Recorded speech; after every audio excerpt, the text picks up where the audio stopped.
Hey everyone, आज हम snapshots book class 11 का फर्स्ट चैप्टर पढ़ने जा रहे हैं जिसका नाम है the summer of the beautiful white horse and this is by William Saroyan. मैंने ऑलरेडी आपके रेफरेंस के लिए और अपने रेफरेंस के लिए भी यहाँ पे सॉफ्ट कॉपी ओपन की हुई है। तो जैसे कि हम पढ़ सकते हैं, फर्स्ट सेंटेंस लिखा हुआ है, the story is about two poor Armenian boys who belong to a tribe whose hallmarks are trust and honesty. तो आर्मेनिया एक कंट्री है एशिया में और वहाँ के लोगों को आर्मेनियन बोलते हैं। तो ये कहानी है दो आर्मेनियन लड़कों के बारे में जिनकी ट्राइब का हॉलमार्क है ट्रस्ट एंड ऑनेस्टी, यानी भरोसा और सच्चाई, भरोसा और ईमानदारी। तो हमारा जो नैरेटिव है एरम, वो नॉस्टैल्जिक फ़ील करते हुए पुराने समय को याद करता है जो कि बहुत ही अच्छा समय था उसके लिए, जब उसको लगता था कि दुनिया में सब कुछ शानदार सा है, जब ज़िंदगी ड्रीम्स की तरह, ज़िंदगी सपनों की तरह रहस्य भरी थी और बहुत ज़्यादा खुशनुमा थी। ये उस समय की बात है जब हमारा नैरेटिव एरम सिर्फ 9 साल का था। एक दिन सुबह सुबह मुराद, जो कि उसका कज़न है, वो आता है और वो एरम के विंडो पे नॉक करता है। हमें हमारा नैरेटिव बताता है कि उसके अलावा हर कोई मुराद को क्रेज़ी कंसीडर करता था, थोड़ा पागल कंसीडर करता था। तो जब हमारा नैरेटिव बेड से उठ के देखता है विंडो के बाहर, वो बिलीव नहीं कर पाता कि वो क्या देख रहा है। अभी तक सुबह नहीं हुई होती बट उसको ये रियलाइज़ होता है कि वो सपना नहीं देख रहा। उसका जो कज़न मुराद होता है वो एक सुंदर से वाइट हॉर्स पे बैठा होता है, एक सुंदर से वाइट घोड़े पे बैठा होता है।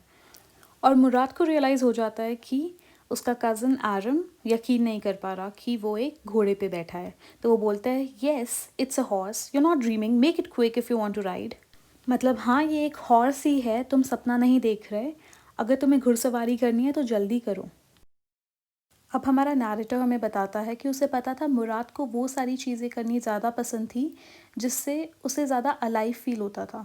अलाइव मतलब ज़िंदा फ़ील होता था, और यहाँ ज़िंदा का मतलब है जैसे बहुत लोगों को एडवेंचर्स करने में मज़ा आता है और उससे उन लोगों को लाइफ में एक बूस्ट मिलता है, या फिर बहुत लोगों को आर्ट से एक बूस्ट मिलता है लाइफ में।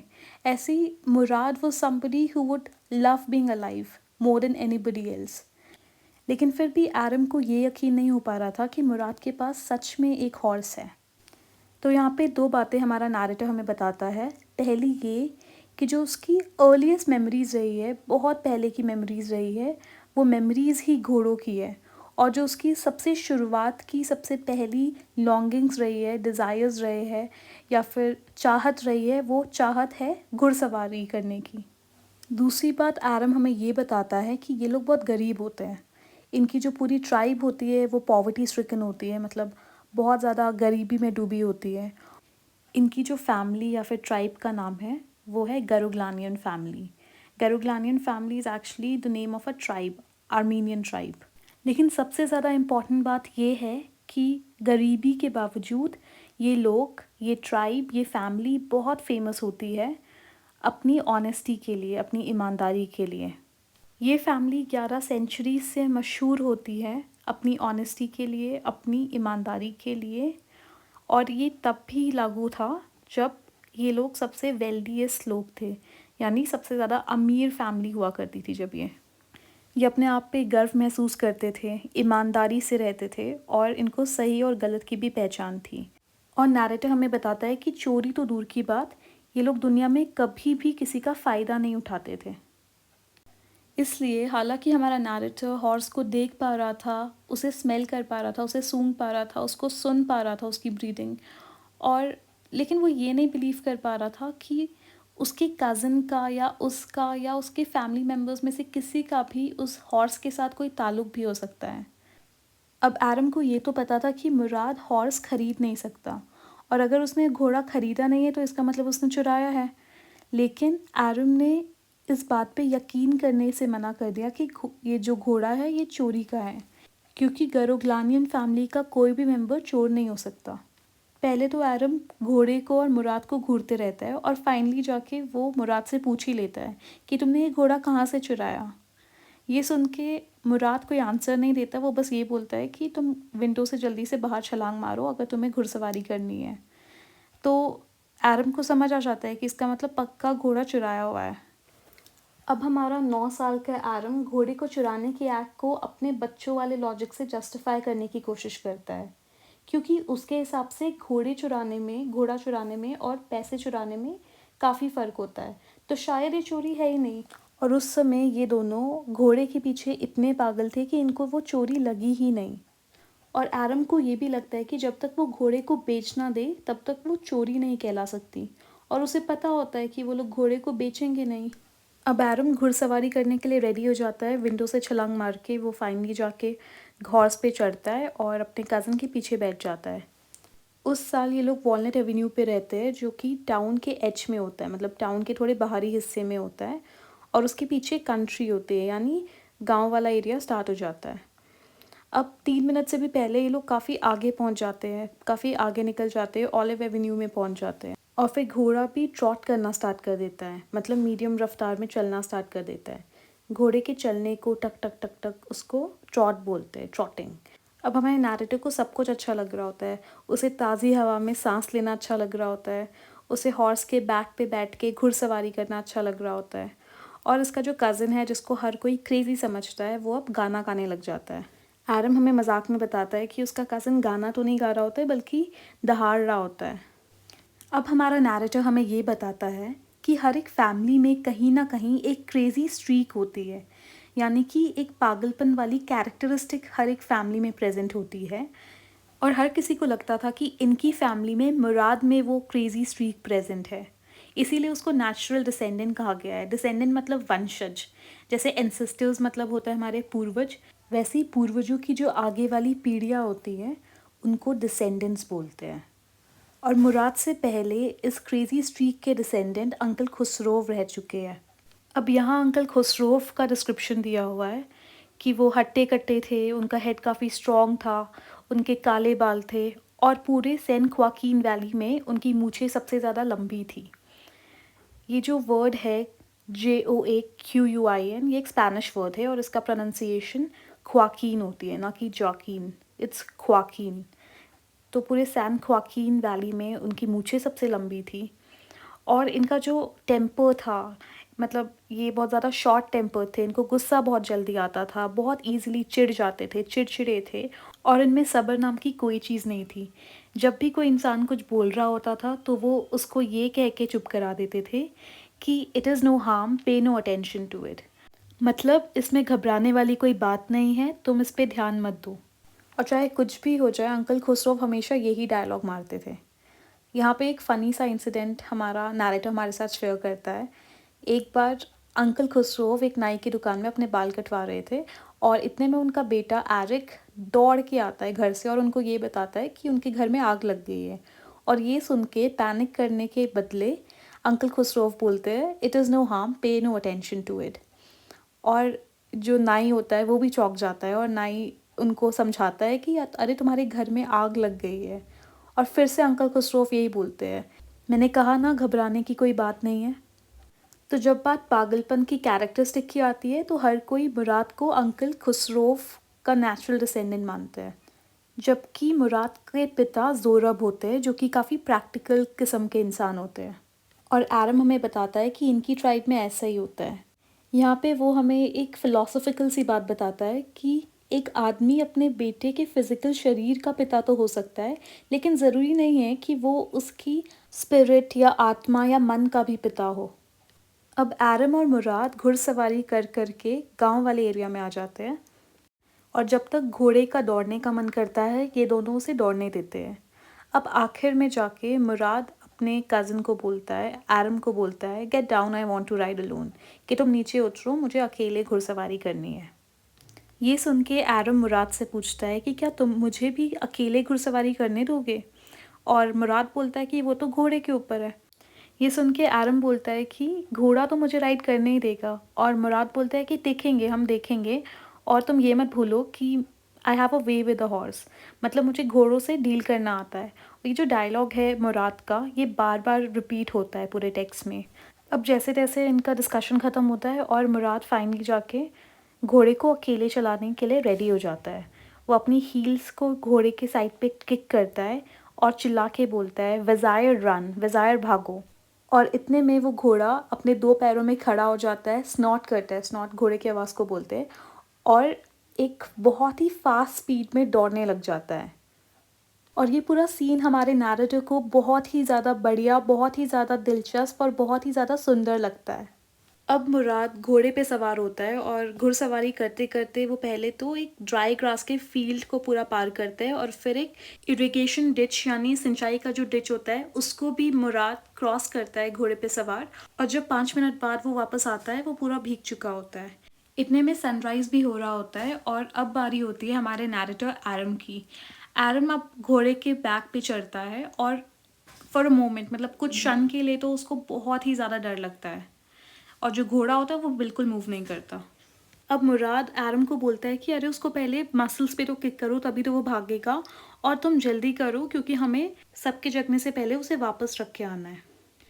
एरम घोड़े को मसल्स पे किक करता है और पहले की तरह घोड़ा अपने हाइंड लेग्स पे खड़ा हो जाता है और स्नॉट करता है, और फिर वो भागने लग जाता है। अब क्योंकि एरम तो एक छोटा सा बच्चा है 9 साल का, उसको पता नहीं चलता कि उसको क्या करना चाहिए।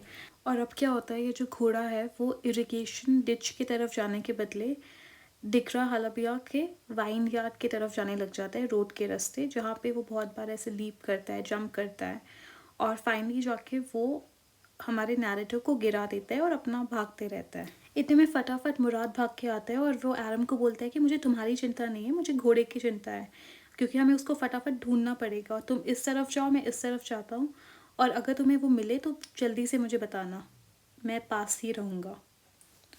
अब एरम और मुराद अलग अलग जगह हॉर्स को ढूंढना शुरू कर लेते हैं, और लगभग हाफ एन आवर के बाद मुराद को फाइनली हॉर्स मिल जाता है। मुराद एरम को घोड़े पे बैठने के लिए बोलता है और कहता है कि अब तो पूरी दुनिया जग चुकी है। और जब एरम पूछता है कि अब हम क्या करेंगे, तो मुराद कहता है कि अब हम उसको या तो वापस ले जाएंगे या फिर उसको अगली सुबह के लिए कहीं छुपा देंगे। अब एरम ये सेंस कर लेता है कि मुराद बिल्कुल भी वरीड नहीं है, और उसको समझ आ जाता है कि ये कहीं ना कहीं हॉर्स को हाइड करने जा रहा है। तो वो पूछते हैं कि तुम कहाँ हाइड करोगे इस हॉर्स को, और मुराद बोलता है कि मुझे एक जगह पता है। अब एरन मुराद से पूछता है कि तुमने कितने टाइम पहले इस घोड़े को चुराया, और एकदम से एरम को ये रियलाइज़ होता है कि मुराद को ऐसे हॉर्स राइडिंग करते हुए कुछ दिन हो चुके हैं, और वो इस मॉर्निंग बस इसलिए आया क्योंकि मुराद को पता होता है कि एरम की कितनी चाहत होती है हॉर्स राइडिंग करने की। अब मुराद एरम के उस क्वेश्चन का आंसर करता है और बोलता है किसने बोला घोड़े चुराने की बात। और अभी अपना क्वेश्चन चेंज करता है एरम थोड़ा सा, और बोलता है कि तुम कब से घुड़सवारी कर रहे हो हर सुबह। मुराद बोलता है आज सुबह से पहले नहीं।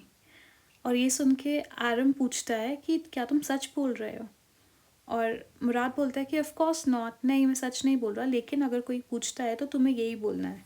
मैं नहीं चाहता कि हम दोनों झूठे बने, और तुम्हें तो बस यही पता है कि हम आज सुबह से ही हॉर्स राइडिंग कर रहे हैं। और ये सुन के एरम ऑल राइट बोल देता है कि हाँ ठीक है। अब मुराद चुपके से उस हॉर्स को एक डिजर्टेड वाइनयार्ड यानी एक सुनसान अकेले से वाइनयार्ड में छुपा देता है, और ये दोनों कज़न्स घर वापस लौटने लग जाते हैं। रास्ते में मुराद एरम को बताता है कि तुम्हें पता है इतना इजी नहीं था इसको अच्छे से ट्रेन करना, इसको अच्छे से बिहेव करवाना, लेकिन मैंने तुम्हें बोला ना मुझे हॉर्सेस के साथ डील करना आता है, आई have a way with a horse, और मैं जो चाहूँ इस हॉर्स से करा सकता हूँ क्योंकि हॉर्सेस मुझे समझते हैं। अब एरम बड़ा इम्प्रेस होकर पूछता है कि लेकिन तुम ऐसा करते कैसे हो। इसका जवाब देने के लिए मुराद अपना सेम डायलॉग मारता है और बोलता है I have an understanding with a horse.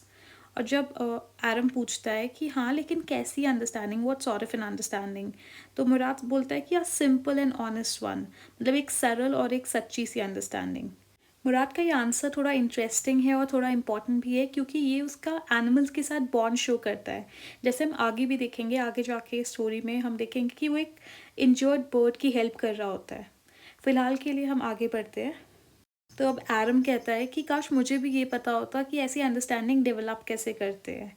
और फिर मुराद बोलता है कि तुम तो अभी छोटे से बच्चे हो, तुम अभी 13 ईयर्स के हो जाओ, फिर तुम्हें भी समझ आ जाएगा। तो ये पहली बार हमें ये पता चलता है कि मुराद की एज कितनी है। सो मुराद इज़ 13 ईयर्स ओल्ड। अब एरम घर जाके बहुत अच्छे से ब्रेकफास्ट करता है, और उसी दिन दोपहर में अंकल खुसरोव उनके घर आते हैं विज़िट करने। उसी दिन इनके घर एक और विजिटर आता है जिसका नाम होता है जॉन बायरो, जो पेशे से एक फार्मर होता है और वैसे एक असीरियन होता है जिसने आउट ऑफ लोनलीनेस, मतलब अकेलेपन की वजह से आर्मेनियन बोलनी सीख ली होती है। अब जॉन बायरो कॉफ़ी पीते पीते और सिगरेट पीते पीते बड़े सैडली साई करके बताते हैं कि मेरा जो सफ़ेद घोड़ा था ना, जो लास्ट मंथ चोरी हो गया था, वो अभी भी नहीं मिला और मुझे अभी तक समझ नहीं आ रहा ये कैसे हो गया। ये सुन के अंकल खुसरो बहुत इरिटेट हो जाते हैं और चिल्लाने लग जाते हैं, it is no harm, what is the loss of a horse, haven't we all lost a homeland, what is it crying over a horse. यानी ये कोई चिंता की बात नहीं है, हॉर्स खोना आखिर है ही क्या? क्या हम सब लोगों ने अपने घर नहीं खोए? ये तुमने घोड़े को लेके क्या रोना-धोना लगा रखा है? ये सुन के जॉन बायरो कहता है कि तुम्हें फ़र्क नहीं पड़ता होगा क्योंकि तुम एक सिटी ड्वेलर हो, तुम शहर में रहते हो, लेकिन मेरा क्या, मेरे सरी का क्या? सरी बेसिकली एक कैरेज होता है, जिसे हॉर्स मतलब हॉर्स से जिसको चलाते हैं, और बोलता है कि एक सरी का घोड़े के बिना क्या काम। और ये सुन के अंकल खुसरोव कहते हैं पे नो अटेंशन टू इट, इस पे ध्यान मत दो। अब जॉन बायरो कहता है कि मुझे 10 माइल चलना पड़ा यहाँ आने के लिए, और अंकल खुसरोव चिल्ला के बोलते हैं कि तुम्हारे पास पैर है। अब इनका आर्ग्यूमेंट चल रहा होता है, जॉन बायरो कहता है कि मेरा लेफ़्ट लेग ना दर्द करता है, और अंकल खुसरोव बोलते हैं पे नो अटेंशन टू इट।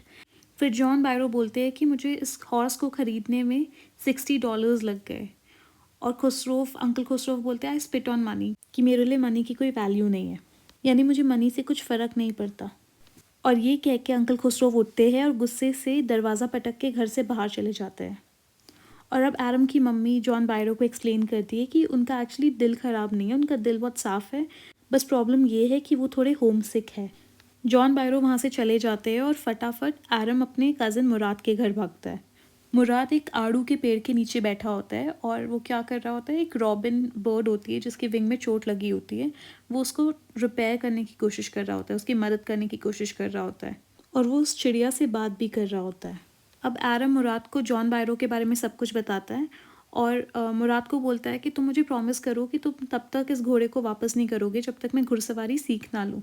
ये सुन के मुराद बोलता है कि तुम्हें तो 1 साल लग जाएगा घुड़सवारी सीखने के लिए, और एरम बोलता है कि ठीक है ना, हम 1 साल के लिए इस घोड़े को रख लेते हैं। फिर मुराद उससे पूछते हैं कि क्या तुम गरुग्लानियन फैमिली के किसी मेंबर को चोरी करने के लिए इनवाइट कर रहे हो? इस घोड़े को अपने ट्रू ओनर के पास जाना ही पड़ेगा। और अब एरम पूछता है कब, यानी तुम घोड़ा वापस कब करोगे? और मुराद बोलता है कि हम इस घोड़े को ज़्यादा से ज़्यादा 6 महीने रखेंगे और उससे पहले वापस कर लेंगे। और अब वो उस चिड़िया को हवा में फेंकता है, जो गिर संभल के फाइनली जाके उड़ ही जाती है। अब एरम हमें बताता है कि 2 हफ्तों तक सुबह सुबह ये दोनों घुड़सवारी करते हैं, लेकिन ये जो हॉर्स है वो हमेशा एरम को गिरा देता है और भाग जाता है। फिर भी एरम को ये होप रहती है कि कभी ना कभी वो अपने कज़न मुराद की तरह घुड़सवारी करना सीख ही लेगा। अब एक सुबह क्या होता है, जब ये दोनों घुड़सवारी करने के बाद घोड़े को उस डिज़र्टेड वाइनयार्ड में छुपाने जाते हैं, तो इनकी मुलाकात जॉन बायरो से होती है। मुराद एरम को बोलता है कि तुम मुझे बात करने दो, आई have a way with farmers, मुझे फार्मर्स से डील करना आता है। और फिर मुराद जॉन बायरो को गुड मॉर्निंग विश करता है, और जॉन बायरो उस हॉर्स को बहुत ही बेसब्री से ऑब्जर्व करता है, एग्जामिन करता है। जॉन बायरो भी इन बच्चों को गुड मॉर्निंग विश करता है और फिर पूछता है कि इस घोड़े का नाम क्या है। मुराद आर्मीनियन में बोलता है कि इसका नाम माई हार्ट है। अब जॉन बायरो कहते हैं कि ये इस प्यारे से हॉर्स के लिए तो बहुत प्यारा सा नाम है, और फिर वो कहते हैं कि मैं कसम खा सकता था कि ये मेरा ही घोड़ा है जिसे कुछ वीक्स पहले मुझसे चुरा लिया गया था। और फिर वो पूछते हैं कि क्या मैं इसके मुंह में एक बार देख सकता हूँ, और मुराद हाँ बोल देता है। अब जॉन बायरो घोड़े के मुंह के अंदर देखते हैं और बोलते हैं दांत से दांत मिल रहा है, और अगर मैं तुम्हारे पेरेंट्स को नहीं जानता तो मैं कसम खा के बोलता कि ये मेरा ही घोड़ा है। मुझे पता है कि तुम्हारी फैमिली अपनी ईमानदारी के लिए कितनी मशहूर है, फिर भी ये घोड़ा मेरे घोड़े का जुड़वा है। एक शक्की इंसान अपने दिल का भरोसा ना करके अपनी आंखों पे विश्वास करता। इसके बाद जॉन बायरो इन बच्चों को गुड डे बोल के चले जाते हैं। अभी थोड़ी देर पहले जॉन बायरो ने इन बच्चों से जो इतनी इम्पोर्टेंट बात बोली है, उसकी 2 इंटरप्रिटेशंस हो सकती हैं। पहला ये कि वो सच में इतने सीधे साधे हैं और उनको सच में इनकी फैमिली पे इतना भरोसा है कि उनको लगता है कि शायद ये घोड़ा इनके घोड़े का जुड़वा ही होगा। सेकेंड इंटरप्रिटेशन ये है कि इनको पता है इन बच्चों ने इनका घोड़ा चुराया है, लेकिन ये इनको डायरेक्टली अक्यूज़ करने के बदले ये चाहते हैं कि इन बच्चों को खुद अपनी गलती का एहसास हो। अब अगली सुबह एरम और मुराद हॉर्स को जॉन बायरो के वाइनयार्ड पे छोड़ने जाते हैं। वहाँ पे कुछ डॉग्स होते हैं जो इनको फॉलो करते हैं, लेकिन बिल्कुल भी आवाज़ नहीं करते, और ये देख के एरम थोड़ा चौंक जाता है और मुराद को बोलता है कि मुझे लगा ये भौंकेंगे। फिर मुराद बोलता है किसी और पे वो पक्का भौंकते, लेकिन आई have a way with dogs, मुझे डॉग से डील करना आता है। फिर मुराद अपने हाथ को हॉर्स के अराउंड रखता है, अपने नोज़ को हॉर्स के नोज़ से प्रेस करता है, उसे पैट करता है और फिर चले जाता है। ये जेस्चर जो है वो ये दिखाता है कि मुराद को एनिमल्स से बहुत ज़्यादा लगाव होता है। उस दिन दोपहर में जॉन बायरो अपनी सरी लेके नैरेटर के घर आते हैं और नैरेटर की मदर को वो घोड़ा दिखाते हैं जिसे चुराया गया होता है और फिर वापस कर दिया गया होता है। अब जॉन बायरो कहते हैं कि मुझे समझ ही नहीं आ रहा मैं क्या सोचूं। मेरा घोड़ा पहले से ज़्यादा ताकतवर हो चुका है, उसका बिहेवियर पहले से अच्छा हो चुका है, मैं भगवान का शुक्रिया अदा करता हूँ। अब अंकल खुसरोव जो वहीं होते हैं वो इरिटेट हो जाते हैं, चिड़चिड़े हो जाते हैं और चिल्लाते हैं, quiet man quiet, your horse has been return, pay no attention to it. मतलब चुप रहो, तुम्हारा हॉर्स वापस हो चुका है, अब इस बात पे ध्यान मत दो। और यहाँ अंकल खुसरोव के इस ह्यूमरस डायलॉग के साथ ये चैप्टर ख़त्म हो जाता है। अब हम फटाफट एक बार इस चैप्टर को रिवाइज कर लेते हैं। यहाँ मैंने कुछ नोट्स बनाए हुए हैं जिससे आई होप आपको कुछ हेल्प मिले। Let's begin. The summer of the beautiful white horse by William Saroyan. हमारा जो नैरेटर है उसका नाम है एरम और वो एक आर्मेनियन बॉय है जो कि 9 ईयर ओल्ड है। Now Aram belongs to the Garoghlanian family जो कि काफ़ी पॉवर्टी स्ट्रिकन है, लेकिन ये फैमिली अपनी ऑनेस्टी के लिए बहुत ही मशहूर है। एरम के कज़न का नाम मुराद है जो कि 13 साल का है। Murad is considered crazy by everyone. Murad थोड़े बहुत अंकल खुसरोव की तरह है। अंकल खुसरोव बहुत ज़्यादा इरिटेबल होते हैं और बहुत इल टेम्पर्ड भी होते हैं। अंकल खुसरोव के बेटे का नाम है एरिक, लेकिन एरिक की इतनी ज़्यादा कुछ इम्पोर्टेंस नहीं है इस चैप्टर में। ऐसे ही मुराद के फादर का नाम है ज़ोरब जो कि बहुत प्रैक्टिकल होते हैं और ऐसे ही उनकी भी इतनी ज़्यादा इम्पोर्टेंस नहीं है इस चैप्टर में। अब आगे क्या होता है, Aram and Murad they go horse riding and after some time both of them ride alone. कुछ टाइम बाद वो दोनों अकेले राइड करते हैं और एरम हॉर्स से गिर जाता है और हॉर्स भाग जाता है। मुराद को हाफ एन आवर लग जाता है हॉर्स को ढूंढने में। दोपहर के समय एरम के घर में अंकल खुसरोव और जॉन बायरो आते हैं। जॉन बायरो पेशे से एक किसान है और उस वाइट हॉर्स के ओनर भी हैं। मुराद उस घोड़े को कुछ और समय के लिए रखने की सोचता है, लेकिन एक सुबह मुराद और एरम की मुलाकात जॉन बायरो से होती है जो इस घोड़े में और अपने घोड़े में सिमिलैरिटीज़ देखते हैं क्योंकि दोनों ऑब्वियसली एक ही घोड़े होते हैं। लेकिन क्योंकि इनको पता होता है कि एरम और मुराद की फैमिली अपनी ईमानदारी के लिए कितनी फेमस है, तो ये मान लेते हैं कि ये कोई डिफरेंट घोड़ा है। अब जैसे मैंने आपको पहले बताया था कि इसकी एक और इंटरप्रिटेशन हो सकती है कि जॉन बायरो को पता होता है कि इन्होंने ही घोड़ा चुराया है, लेकिन वो ये सब इसलिए बोलते हैं ताकि इन लोगों को खुद अपनी गलती का एहसास हो जाए और ये खुद ब खुद जॉन बायरो का हॉर्स वापस कर दे। The next morning, they secretly return the horse to John Byro because they feel conscience stricken or guilty. ये मेरा मानना है कि इन्हें गिल्टी फील होता है, इसीलिए वो जॉन बायरो का हॉर्स इनको वापस कर देते हैं। That afternoon, John Byro visits the narrator's family and shows his surprise and confusion at the return of his horse, who has become stronger and better tempered. अब यहाँ पे अंकल खुसरोव और मुराद के बारे में मैंने एक दो चीज़ें नोट डाउन की है। Uncle Khosrove often says it is no harm, pay no attention to it. तो इनका ये जो डायलॉग है it adds humour to the story. Murad often says I have a way with a horse, I have a way with farmers, I have a way with dogs. Murad is once also seen taking care of a robin with a hurt wing. Murad comes across as a character with a unique bond with animals. तो मुराद एक ऐसा character है जिसका animals के साथ एक बहुत ही unique और बहुत ही स्पेशल सा बॉन्ड है। यहाँ पे हमारा चैप्टर एक्चुअली ख़त्म हो जाता है एंड आई होप आपको ये चैप्टर अच्छे से समझ आ गया हो। Thank you very much.